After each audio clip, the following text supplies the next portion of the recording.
the first decisive battle of Islam. And it is a battle that all of us are familiar with. And it is the battle of Badr, which took place the very first Ramadan after the Hijrah. On the 17th of Ramadan, in the second year of the Hijrah, we all know the story that a small group of Muslims, barely 300 in number, were expecting a caravan to pass by.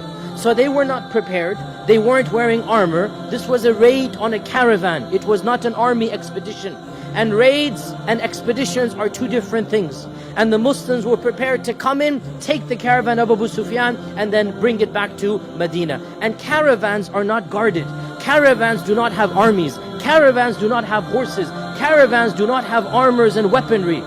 We all know the story. Abu Sufyan heard what happened. He changed his route. He sent for an army from Mecca. So 1,000 soldiers from the Quraysh marched forward. 1,000 armed men with hundreds of camels, hundreds of horses, with military equipment, hundreds of suits of armor. And the Muslims were now wondering what to do. Should we proceed? Should we go back?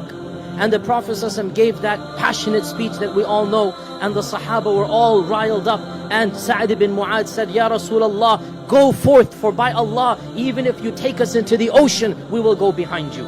And this battle of Badr, the decisive victory that Allah calls Yawm al-Furqan, the day that truth won over falsehood, it took place on the 17th of Ramadan. On this day, the icons of kufr, every single major icon of kufr was either killed or died right after the battle of Badr. And the Muslims barely had a scrape. Barely 2 or 3 people died, and the Quraysh had 73 prisoners of war taken to Medina. This day of Furqan, Allah subhanahu wa ta'ala reminds the believers that on this day, Allah had promised you would be victorious over one of the two groups, either the caravan or the army. And you wanted the caravan because that was easier for you.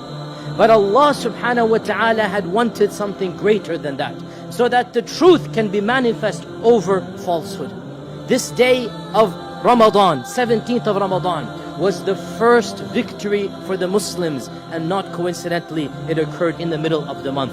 And the lesson we learn from that victory for us this Ramadan, the lesson we learn is that, you know what, we might not be fully prepared. We might not be fully prepared for that month. How many of us now are trepidating, wondering, how am I going to fast? But just like the Muslims were not prepared for Badr, but when Badr came, they stood up for the challenge.